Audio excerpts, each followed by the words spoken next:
اگلا باب ہے باب الحلم والانات والرفق، حلم، تحمل اور نرمی کا بیان۔ قال اللہ تعالی والکاظمین الغیظ والعافین عن الناس واللہ یحب المحسنین، وقال تعالی خذ العفو وأمر بالعرف واعرض عن الجاہلین۔ اللہ تعالیٰ نے ارشاد فرمایا، اور ضبط کرنے والے ہیں غصہ کو اور درگزر کرنے والے ہیں لوگوں سے، اور اللہ تعالیٰ محبت کرتا ہے احسان کرنے والوں سے۔ وقال تعالی خذ العفو وأمر بالعرف واعرض عن الجاہلین، قبول کیجئے معذرت کو اور حکم دیجئے نیکی کے کاموں کا، اور رخ پھیر لیجئے نادانوں کی طرف سے، یعنی اگنور کیجئے۔ وقال تعالی ولا تستوی الحسنۃ ولا السیئۃ ادفع بالتی ہی احسن فاذا الذی بینک وبینہ عداوۃ کأنہ ولی حمیم وما یلقاها الا الذین صبروا وما یلقاها الا ذو حظ عظیم۔ اللہ تعالیٰ نے ارشاد فرمایا، نہیں برابر ہوتی نیکی اور برائی، برائی کا تدارک اس نیکی سے کرو جو بہتر ہے، پس ناگہاں وہ شخص کہ تیرے درمیان اور اس کے درمیان عداوت ہے یوں بن جائے گا گویا تمہارا جانی دوست، اور نہیں توفیق دی جاتی ان خصائل حمیدہ کی بجز ان کے جو صبر کرتے ہیں، اور نہیں توفیق دی جاتی ان کی مگر بڑے خوش نصیب لوگوں کو۔ یہ سورۃ حامیم سجدہ کی ایک نہایت خوبصورت آیت ہے۔ فرمایا کہ نیکی کے ذریعے برائی کو دور کرو، کہ روشنی پھیلاتے جاؤ، اندھیرے خود بخود ختم ہوتے جائیں گے، نیکیوں کو عام کرتے چلے جاؤ تو برائیاں خود بخود مٹتی چلی جائیں گی۔ اور ادفع باللتی ہی احسن، کہ اگر کسی چیز کو دور کرنا ہو تو اس طریقے پر دور کرو کہ جو سب سے اچھا ہو۔ اور بعض اوقات یہ ہوتا ہے کہ ایک شخص جس کے اور تمہارے درمیان عداوت ہو، دشمنی پڑ چکی ہو، تمہارے اچھے اخلاق کی وجہ سے وہ ایسا ہو جائے گا گویا تمہارا دلی دوست ہو، پچھلی ساری دشمنی کو وہ بھلا دے گا۔ انسان کا دل بھی بڑی عجیب چیز ہے اور لمحوں میں بدل جاتا ہے، اور بدلتے ہوئے کچھ دیر نہیں لگتی، اور بعض اوقات انسان خود بھی یقین نہیں کرتا کہ یہ کیسے ہو گیا۔ آپ دیکھیں کہ زندگی میں ایسے بہت سے واقعات اور ایسی بہت سی مثالیں آپ کے مشاہدے میں آئی ہوگی کہ جس میں بہت سے ایسے لوگ، اور خاص طور پر حضور صلی اللہ علیہ وسلم کی تو ساری سیرت اس سے بھری پڑی ہے کہ آپ کے جان کے دشمن آپ کے حسن اخلاق سے متاثر ہو کر آپ کے دلی دوست بن جاتے تھے۔ لیکن آج ہم امت مسلمہ ہونے کی حیثیت سے اگر اپنے اخلاق اور اپنے اعمال کا جائزہ لیں تو دیکھیں کہ کتنے لوگ اس وجہ سے دین کی طرف آئے ہیں، یعنی مسلمانوں کے اخلاق کی وجہ سے۔ اور اس بات میں خوبی نہیں کہ انسان اپنے بہت سے دشمن بنا لے اور بہت سے لوگوں کو اپنا مخالف کر لے، اصل خوبی اس بات میں ہے کہ مخالفوں کے دل میں بھی گھر کر لے۔ اور یہ بھی بعض اوقات ہوتا ہے کہ کوئی آپ سے بہت محبت کرتا ہو لیکن آپ کی بد اخلاقی کی وجہ سے وہ آپ سے دور ہو جائے، تو دونوں چانسز ہوتے ہیں۔ اب یہ انسان کی اپنی قسمت ہے، یا ظرف ہے، یا اپنا اس کا رویہ ہے کہ ان دونوں میں سے کون سا طریقہ اختیار کرتا ہے جس سے وہ اپنی بھلائی کا کام لے سکے۔ لیکن یہاں پر ساتھ ہی یہ خبردار کر دیا گیا کہ یہ کام بہت ہمت والوں کا ہے، بہت صبر والوں کا ہے۔ یہ کہنا بہت آسان اور خوبصورت ہے لیکن اس پر عمل کرنا بہت مشکل ہے۔ وقال تعالی وَلَمَنْ صَبَرَ وَغَفَرَ إِنَّ ذَلِكَ لَمِنْ عَزْمِ الْأُمُورِ، اور جو شخص صبر کرے اور معاف کر دے تو یقیناً یہ بڑی ہمت کے کاموں میں سے ہے۔ وعن ابن عباس رضی اللہ عنہما قال قال رسول اللہ صلی اللہ علیہ وسلم لأشج عبد القیس ان فیک خصلتین یحبہم اللہ الحلم والانات، رواہ مسلم۔ حضرت ابن عباس رضی اللہ تعالیٰ عنہ سے مروی ہے کہ حضور صلی اللہ علیہ وسلم نے اشج عبد القیس سے فرمایا، تیرے اندر دو خصلتیں ہیں جن کو اللہ تعالیٰ پسند فرماتا ہے، یعنی ایک طرح سے بشارت دی، بردباری اور تحمل، یعنی آرام سے بات سن لینا، اور دوسروں کی گستاخیوں پر یا دوسروں کے ناروا رویے پر انسان اس کو برداشت کرے، کیونکہ تحمل کا لفظ جو ہے وہ اٹھانے سے، بوجھ اٹھانے سے، تو تحمل کا معنی ہے بتکلف کسی چیز کو اٹھا لینا، یعنی کوشش کے ساتھ اٹھا لینا، کہ ان چیزوں کو برداشت کر جانا کہ جو حقیقت میں ناقابل برداشت ہوں۔ وعن عائشہ رضی اللہ عنہا قالت قال رسول اللہ صلی اللہ علیہ وسلم ان اللہ رفیق يحب الرفق في الامر كله متفق علیہ۔ حضرت عائشہ فرماتی ہے کہ حضور صلی اللہ علیہ وسلم نے فرمایا اللہ تعالیٰ نرمی کرنے والا ہے اور ہر معاملے میں نرمی کو پسند فرماتا ہے۔ صحیح بخاری اور مسلم کی روایت ہے۔ وَأَنْهَا أَنَّ النَّبِيَّ صلی اللہ علیہ وسلم قال ان اللہ رفیق يحب الرفق ويعطي على الرفق ما لا يعطي على العنف وما لا يعطي على ما سواه، رواہ مسلم۔ حضرت عائشہ صدیقہ رضی اللہ تعالی عنہا سے مروی ہے کہ حضور صلی اللہ علیہ وسلم نے فرمایا اللہ تعالیٰ نرمی کرنے والا ہے اور نرمی کو پسند کرتا ہے۔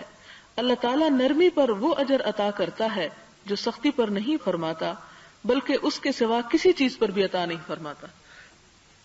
وَأَنْهَا أَنَّ النَّبِيَّ صلی اللہ علیہ وسلم قال ان الرفق لا يكون في شيء الا زانه ولا ينزع من شيء الا شانه۔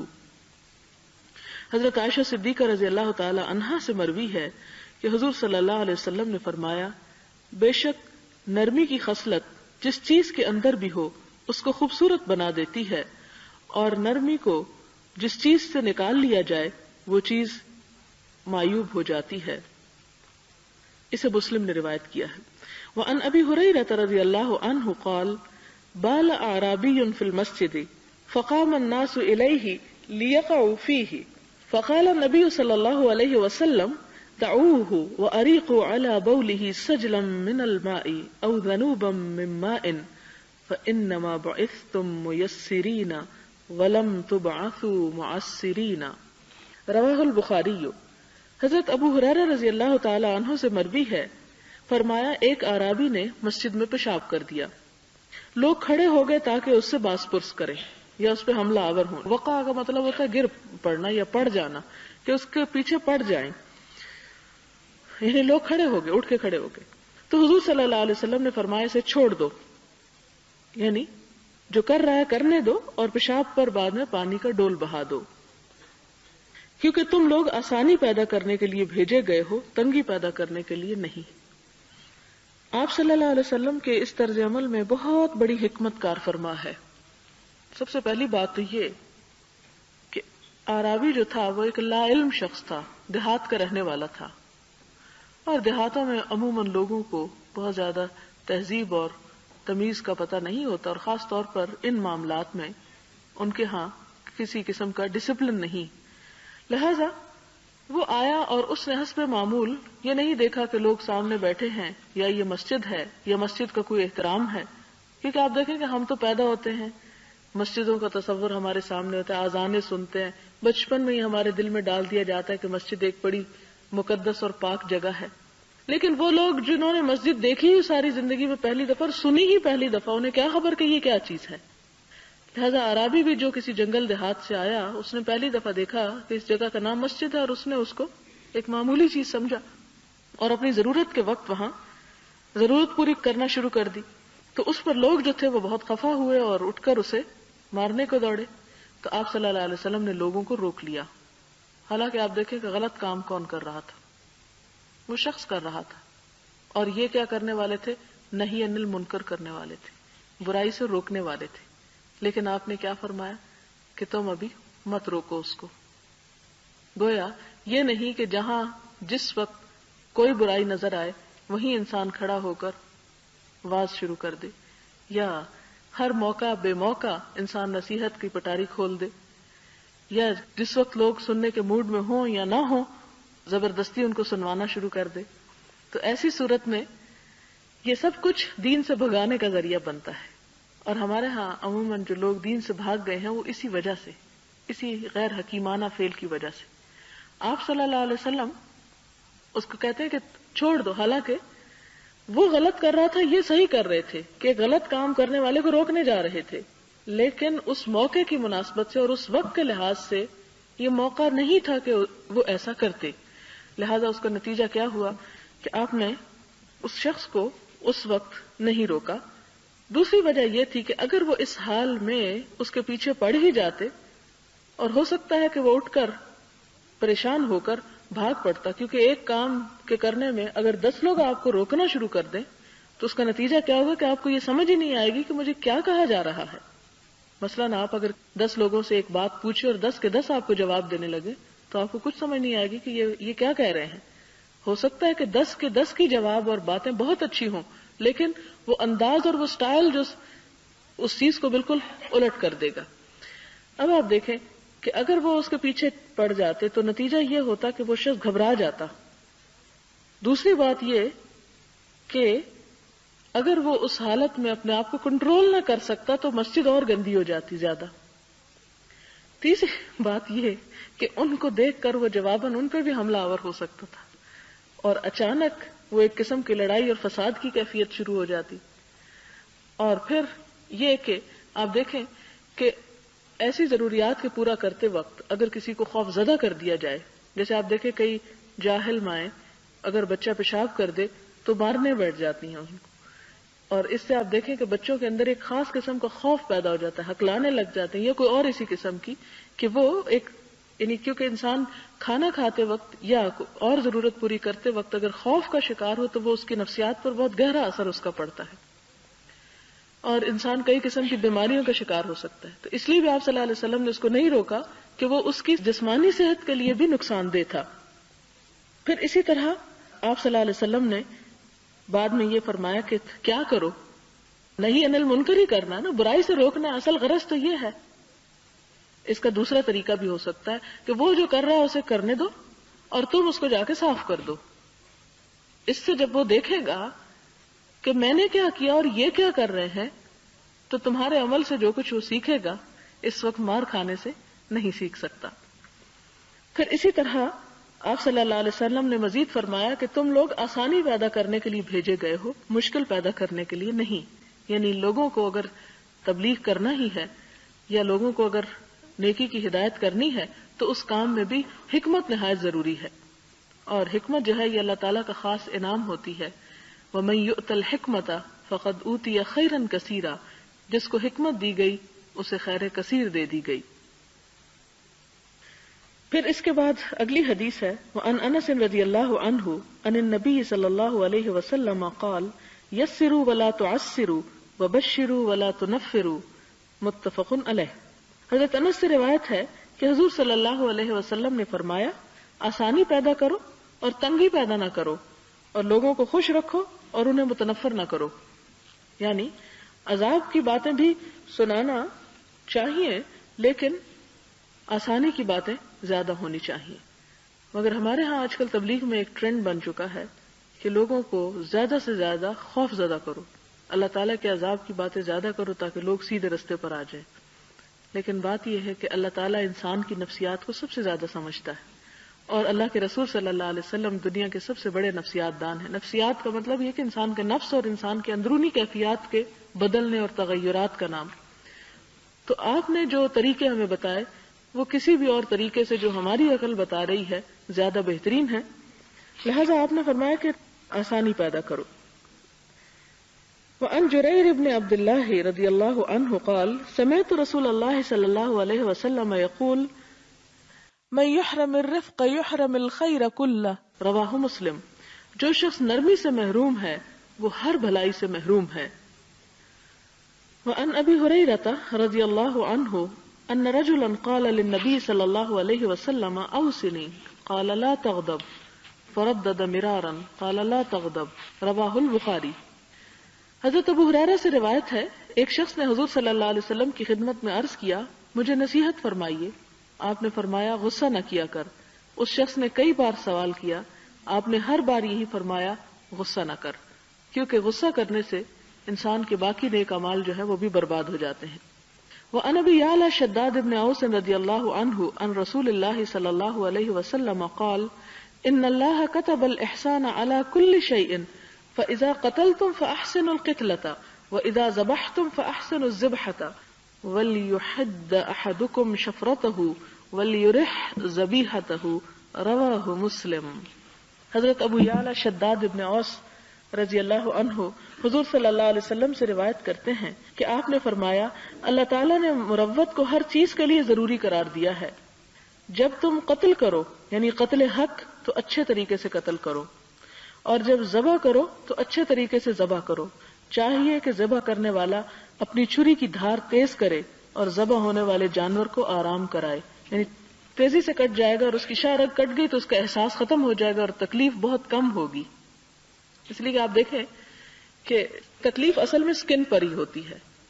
جب سکن سے چھری گزر کے اندر چلی جائے اور شاہ رگ تک چلی جائے اور وہ کٹ جائے تو پھر یہ کہ سینسز کام کرنا چھوڑ دیتے ہیں. پھر جانور کو نہیں پتا چلتا کہ اس کے ساتھ کیا ہو رہا ہے، اس کی کھال نوچی جا رہی ہے، اس کی جسم کاٹا جا رہا ہے. لہذا آپ صلی اللہ علیہ وسلم نے نہ صرف یہ کہ انسانوں بلکہ جانوروں تک کے آرام کا خیال رکھا اور ہمیں بھی اس کا حکم دیا کہ خوب تیز چھری کر لو تاکہ جب کٹ لگے تو فوراً لگ جائے اور اسے بہت تھوڑی تکلیف ہو. پھر اس کے بعد قتل حق کے بارے میں، جیسے آپ دیکھیں کہ قاتل کی سزا اگر قتل ہے، اگر کوئی کسی کو جان بوجھ کر قتل کر دے تو اس صورت میں بھی یہ ہے کہ جب اسے قتل کیا جائے تو اذیتیں دے دے کر نہ قتل کیا جائے. ولا تسرفوا کا لفظ آتا ہے کہ حد سے نہ بڑھو، بدلہ لے سکتے ہو لیکن حد سے نہ بڑھنا. وعن عائشة رضی اللہ عنہا قالت ما خیر رسول اللہ صلی اللہ علیہ وسلم بین امرین قط الا اخذ ایسرهما ما لم يكن اثما فان كان اثما كان ابعد الناس منه ومن انتقم رسول الله صلی اللہ علیہ وسلم لنفسه في شيء قط الا ان تنتهك حرمة الله فينتقم لله تعالی متفق علیہ. حضرت عائشہ رضی اللہ تعالیٰ عنہ بیان کرتی ہیں کہ جب کبھی رسول اللہ صلی اللہ علیہ وسلم کو دو چیزوں کے درمیان اختیار دیا جاتا تو آپ ان دونوں سے زیادہ سہولت والی چیز کو اختیار فرماتے جبکہ وہ گناہ کا کام نہ ہو. اگر اس میں گناہ کا شائبہ ہوتا تو آپ اس سے بہت زیادہ گریز فرماتے، اور نبی صلی اللہ علیہ وسلم نے کسی کام میں بھی کبھی اپنی ذات کے لیے انتقام نہیں لیا. ہاں، جب اللہ کی حرمتوں کو پامال کیا جاتا تو محض اللہ کے لیے انتقام لیتے. اس حدیث سے ہمیں یہ پتہ چلتا ہے کہ آپ صلی اللہ علیہ وسلم نمبر 1 مشکل پسند نہ تھے، یعنی بلا وجہ اپنے آپ کو مشکلات میں ڈالنا پسند نہ کرتے تھے. کیوں؟ اس لیے کہ ایک مشکل کام ہو سکتا ہے کہ آپ کے لیے زیادہ مشکل نہ ہو لیکن آپ کے کرنے سے وہ کام امت کو مشقت میں ڈال سکتا تھا. دوسری بات یہ کہ آپ صلی اللہ علیہ وسلم کسی بھی سہل چیز کو اختیار کرتے وقت یہ ضرور دیکھتے کہ وہ گناہ کا کام نہ ہو. یعنی انسان ایسا نہیں کر سکتا کہ ایک چیز جو اسے مشکل لگتی ہو اور وہ دین کا حصہ ہو تو اسے چھوڑ دے، یا یہ کہ کوئی چیز اس لیے اختیار کر لے کہ آسان ہے کیونکہ نبی صلی اللہ علیہ وسلم نے آسان چیزوں کو پسند کیا حالانکہ وہ گناہ کا کام ہو. نہیں، اگر کوئی چیز گناہ کے کاموں میں سے ہوتی تو آپ صلی اللہ علیہ وسلم اسے کبھی بھی اختیار نہیں کرتے تھے، خواہ وہ کسی درجے کی بھی ہو. اور اسی طرح آپ اپنی ذات کے لیے کسی سے بدلہ نہیں لیتے تھے. ہاں، اگر کوئی شخص دین کو نقصان پہنچاتا تو اللہ کی خاطر اس سے بدلہ لیتے، اس کے علاوہ اپنی ذات کے لیے کبھی نہیں. وعن ابن مسعود رضی اللہ عنہ قال قال رسول اللہ صلی اللہ علیہ وسلم الا اخبرکم بمن یحرم علی النار او بمن تحرم علیہ النار تحرم علی کل قریب ہین لین سہل. حضرت ابن مسعود رضی اللہ تعالی عنہ سے مروی ہے، فرماتے ہیں کہ حضور صلی اللہ علیہ وسلم نے فرمایا، کیا میں تمہیں اس شخص کے متعلق نہ بتاؤں جو آگ پر حرام ہے؟ یا فرمایا کہ جس پر آگ حرام ہے، آگ ہر اس شخص پر حرام ہے جو لوگوں کے قریب رہے، ان سے نرمی اور آسانی کا سلوک کرے. اسے ترمذی نے روایت کیا ہے اور کہا ہے کہ یہ حدیث حسن ہے، یعنی صحیح سے دوسرے درجے پر ہے. باب العفو والاعراض عن الجاہلین، معاف کرنے اور جاہلوں سے درگزر کرنے کا بیان. وقال اللہ تعالی خذ العفو وامر بالعرف واعرض عن الجاہلین. اللہ تعالیٰ نے ارشاد فرمایا، قبول کیجئے معذرت اور حکم دیجئے نیک کاموں کا اور رخ پھیر لیجئے نادانوں کی طرف سے. یعنی جو نہ سمجھ ہو، جنہیں سمجھ آنی ہی نہ ہو، پھر انہیں زیادہ سمجھانے کی کوشش ہی نہ کی جائے اور اس پر انسان اپنے آپ کو نہ کڑھائے اور نہ کسی جلن میں مبتلا کرے، بلکہ ان سے درگزر کر دے، ان سے رخ پھیر لو. رخ پھیرنے کے دو مطلب ہیں، ایک تو یہ کہ ان کی غلطی سے تم درگزر کر جاؤ، اور دوسرا یہ کہ انہیں اوائڈ کرو، ان کا سامنا نہ کرو، کیونکہ جب سامنا کرو گے اور وہ جہالت برتیں گے پھر تم اپنی اسی چیز پر لوٹ آؤ گے، تو یہ سچویشن اوائڈ کر جاؤ تاکہ ایسا موقع ہی نہ آئے. وقال تعالی فاصفح الصفح الجمیل. اے حبیب صلی اللہ علیہ وسلم، آپ درگزر فرمایا کیجئے ان سے عمدگی کے ساتھ، یعنی معاف کر دیجیے لیکن خوبصورتی کے ساتھ. وقال تعالی وَلْيَعْفُوا وَلْيَصْفَحُوا أَلَا تُحِبُّونَ أَن يَغْفِرَ اللَّهُ لَكُمْ. اور اللہ تعالیٰ نے ارشاد فرمایا اور چاہیے کہ یہ لوگ معاف کر دیں اور درگزر کریں، کیا تم پسند نہیں کرتے کہ بخش دے اللہ تعالیٰ تمہیں؟ یعنی دوسروں کے قصور انسان کس وقت معاف کر سکتا ہے؟ جب انسان اس بات کا خواہش مند ہو کہ اس کو بھی معاف کر دیا جائے. وقال اللہ تعالی والعافین عن الناس واللہ یحب المحسنین. اللہ تعالیٰ کا ارشاد ہے اور درگزر کرنے والے ہیں لوگوں سے، اور اللہ تعالیٰ محبت کرتا ہے احسان کرنے والوں سے. وقال تعالی ولمن صبر وغفر ان ذلک لمن عزم الامور. البتہ جو شخص صبر کرے اور معاف کر دے تو یقیناً یہ بڑی ہمت کے کاموں میں سے ہے. والآیات فی الباب کثیرۃ معلومۃ. اس مضمون کی آیات بکثرت ہیں. اس سلسلے میں جو سب سے پہلی حدیث ہے حضرت عائشہ سے مروی ہے کہ انہوں نے حضور صلی اللہ علیہ وسلم سے پوچھا کیا آپ پر کوئی ایسا دن بھی آیا ہے جو احد کے دن سے زیادہ سخت تھا؟ فرمایا میں نے تیری قوم کی طرف سے سختیاں برداشت کی ہیں. سب سے زیادہ سخت دن عقبہ کا دن تھا جب میں عبد یالیل بن عبد کلال کے پاس گیا اور اس نے میری مرضی کے مطابق مجھے جواب نہ دیا. یہ طائف کے سفر کا ذکر ہے. اس میں غمزدہ اور پریشان ہو کر آگے چل دیا اور مجھے پریشانی کی اس کیفیت سے افاقہ اس وقت ہوا جب میں قرن الثعالب کے مقام پر پہنچ گیا. میں نے اپنا سر اوپر اٹھایا تو دیکھا کہ ایک بادل مجھے سایہ کیے ہوئے ہے. میں نے اس کے اندر دیکھا تو مجھے جبریل علیہ السلام نظر آئے. انہوں نے مجھے ندا دی اور کہا اللہ تعالیٰ نے وہ بات سن لی ہے جو آپ کی قوم نے آپ سے کہی ہے اور جو جواب انہوں نے آپ کو دیا ہے. اللہ تعالیٰ نے پہاڑوں کے فرشتوں کو آپ کی طرف بھیجا ہے تاکہ آپ جو چاہیں اسے حکم دیں. پھر پہاڑوں کے فرشتے نے مجھے ندا دی، مجھے سلام کیا اور پھر کہا اے محمد صلی اللہ علیہ وسلم اللہ تعالیٰ نے وہ بات سن لی ہے جو آپ کی قوم نے آپ سے کہی ہے. میں پہاڑوں کا فرشتہ ہوں. اللہ تعالیٰ نے مجھے آپ کی طرف بھیجا ہے کہ آپ مجھے جو چاہیں حکم دیں. آپ کیا چاہتے ہیں؟ اگر آپ چاہتے ہیں تو میں ان دونوں پہاڑوں کو ان کے اوپر آپس میں ملا دوں اور یہ تباہ ہو جائیں. تو حضور صلی اللہ علیہ وسلم نے فرمایا بلکہ مجھے امید ہے کہ اللہ تعالیٰ ان کی پشتوں سے ایسے لوگوں کو پیدا فرمائے گا جو صرف اللہ تعالیٰ کی عبادت کریں گے اور کسی کو اس کے ساتھ شریک نہیں ٹھہرائیں گے. اور آپ کی یہ بات پوری ہو کر رہی.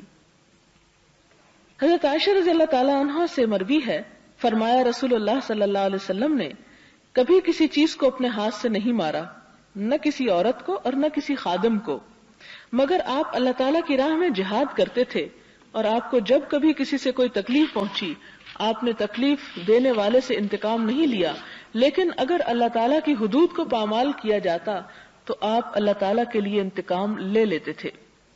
حضرت انس سے روایت ہے فرمایا میں حضور صلی اللہ علیہ وسلم کے ساتھ چل رہا تھا اور آپ پر ایک موٹے حاشیے والی نجرانی چادر تھی. ایک اعرابی آپ کو ملا، اس نے چادر پکڑ کر آپ کو پورے زور سے کھینچا. میں نے حضور صلی اللہ علیہ وسلم کے کندھے کی جلد کو دیکھا تو وہاں چادر کے کنارے کے نشان لگ چکے تھے. شدت سے کھینچنے کی وجہ سے اس پہ اسکریچز آ گئے. پھر اس اعرابی نے کہا اے محمد صلی اللہ علیہ وسلم تمہارے پاس اللہ تعالیٰ کا جو مال ہے اس میں سے میرا مال ادا کرنے کا حکم دو. حضور صلی اللہ علیہ وسلم اس اعرابی کی طرف متوجہ ہوئے، تبسم فرمایا اور پھر اس کو عطیہ دینے کا حکم فرمایا. یعنی اس نے جس نے آپ کی چادر کھینچی اس کے لیے کیا حکم دیا کہ اس کو کوئی تحفہ دے دو.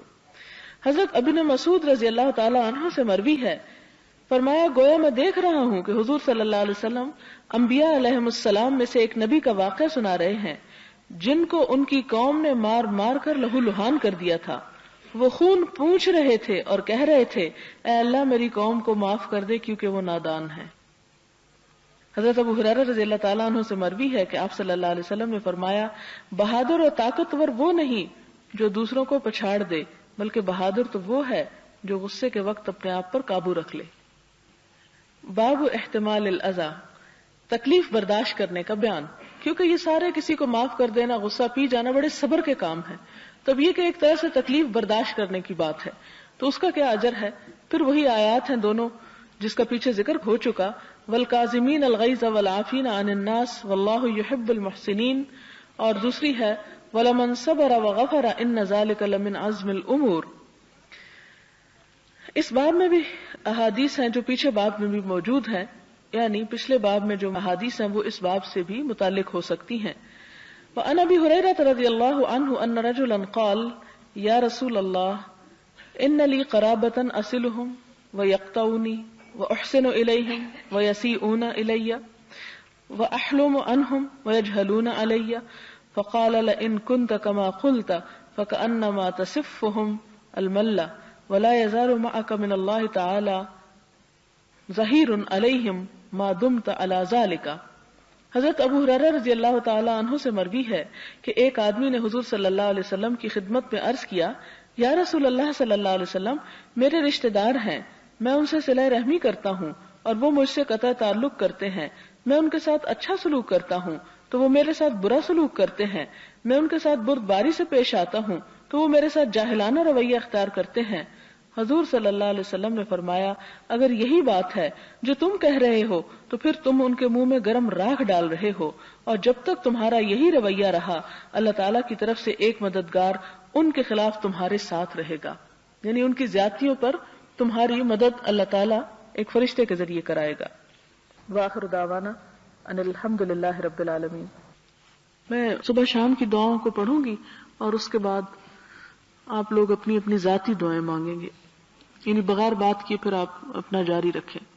سبحان اللہ والحمد للہ ولا الہ الا اللہ واللہ اکبر ولا حول ولا قوة الا باللہ العلی العظیم. اللہم صل علی محمد وعلی آل محمد کما صلیت علی ابراہیم وعلی آل ابراہیم انک حمید مجید. اللہم بارک علی محمد وعلی آل محمد کما بارکت علی ابراہیم وعلی آل ابراہیم انک حمید مجید. ربنا آتنا فی الدنیا حسنۃ وفی الآخرۃ حسنۃ وقنا عذاب النار. ربنا لا تزغ قلوبنا بعد إذ هديتنا وهب لنا من لدنك رحمة إنك أنت الوهاب. ربنا هب لنا من أزواجنا وذرياتنا قرة أعين واجعلنا للمتقين إماما. يا حي يا قيوم برحمتك نستغيث. لا إله إلا الله أنت الحليم الكريم. سبحان الله رب العرش العظيم والحمد لله رب العالمين. رب نسألك موجبات رحمتك وعزائم مغفرتك والغنيمة من كل بر والسلامة من كل اسم. لا تدع لنا ذنبا إلا غفرته ولا هما إلا فرجته ولا حاجة هي لك رضا إلا قضيتها يا أرحم الراحمين. أمسينا وأمسى الملك لله والحمد لله ولا إله إلا الله وحده لا شريك له له الملك وله الحمد وهو على كل شيء قدير.